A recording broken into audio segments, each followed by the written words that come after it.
नमस्कार, मी तेजालीच रेसिपी मराठीमध्ये तुम्हा सर्वांचं मनापासून खूप स्वागत करते। तर आज आपण थंडीमध्ये सर्वांच्या घरी बनवला जाणारा गाजराचा हलवा कसा बनवायचा ते बघणार आहोत। हलवा बनवण्याची पद्धत खूप वेगवेगळ्या प्रकारची आहे। कोणी शॉर्टकट पद्धतीने कुकरमध्ये हलवा बनवतात, तर कोणी खवा घालून।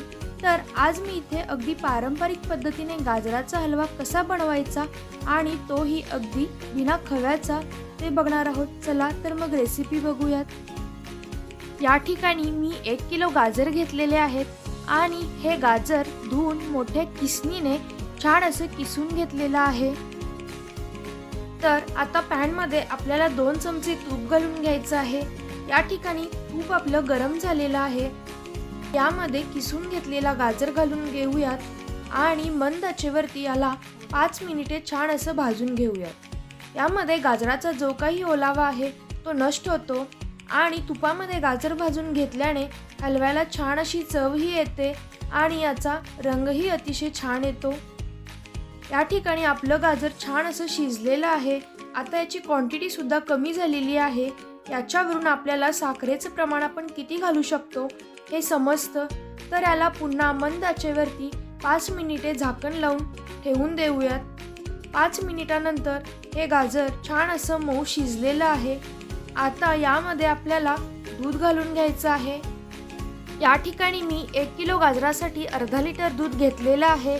तर हे छान असं मिक्स करून घेऊयात आणि याला 15 ते 20 मिनिटे झाकण लावून शिजवून घेऊयात। अधेमध्ये याला हलवत राहायचं आहे, नाहीतर हलवा खाली करपू शकतो। जोपर्यंत दूध आटत नाही तोपर्यंत हे शिजवून घ्यायचं आहे। या ठिकाणी दूध आटलेलं आहे आणि याला क्रीमी असं टेक्स्चर सुद्धा आलेलं आहे। यामध्ये आपल्याला साखर घालून घ्यायचं आहे। इथे मी 1 कप साखर घालत आहे। तुम्ही तुमच्या आवडीनुसार यामध्ये साखर घालू शकता। हे छान असं मिक्स करून घेऊयात। इथे छान असं हे हलवत राहायचं आहे। साखर विरघळायला सुरुवात झालेली आहे। याचं पाणी तयार होत आहे। आता याला 4 ते 5 मिनिटे झाकण लावून शिजवून घेऊयात, म्हणजे तयार झालेला साखरेचा पाक पूर्णपणे आटला जाईल आणि याला छान असं क्रीमी टेक्स्चर सुद्धा येईल। 5 मिनिटांनंतर हे छान असं मिश्रण बनलेलं आहे। याला टेक्स्चर सुद्धा छान आलेलं आहे। त्यामध्ये आपल्याला 1 चमचा वेलची पावडर घालून घेऊयात। या ठिकाणी तुम्ही जायफळ सुद्धा वापरू शकता आणि हे मिक्स करून घेऊयात। यामध्ये तुपामध्ये भाजून घेतलेले काजू आणि बदाम घालून घेऊयात। यामध्ये तुम्ही तुमच्या आवडीनुसार ड्रायफ्रुट्स घालू शकता आणि पुन्हा यामध्ये 2 चमचे तूप घालून याला मोठ्या आचेवरती छान असं एकसारखं 5 मिनिटे हलवत राहूया, जेणेकरून यातील साखरेचं पाणी आहे ते पूर्णपणे आटून जाईल। तर हे छान असं मिक्स झालेलं आहे। आता याला पुन्हा 3 ते 4 मिनिटे मंद आचेवरती शिजवून घेऊयात। 3 ते 4 मिनिटांनंतर आपला हलवा छान असा शिजलेला आहे। याचा कलर आणखीन डार्क येण्यासाठी यामध्ये मी 2 चमचे तूप घालून घेत आहे। याने हलव्याला छान असा रंग येतो। हे आता मिक्स करून घेऊयात आणि याला पुन्हा 5 मिनिटासाठी झाकण लावून शिजवून घेऊयात।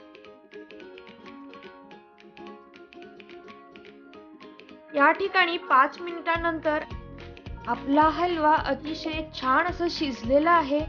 मऊ लुसलुशीत असा हलवा बनलेला आहे आणि क्रीमी टेक्स्चर सुद्धा आलेला आहे। तर अगदी पारंपरिक पद्धतीने बनवलेला हलवा आपला तयार आहे। आता गॅस बंद करूयात आणि याला सर्विंग बाउलमध्ये काढून घेऊयात।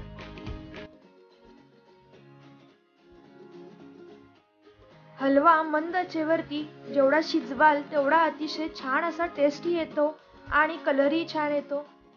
यावरती मी ड्रायफ्रुट्स घालून घेत आहे। इथे मी काजू आणि बदामाचे काप घालून घेत आहे। तर अशा पद्धतीने आपला अगदी पारंपरिक पद्धतीने गाजराचा हलवा तयार झालेला आहे आणि तोही अगदी बिना खव्याचा।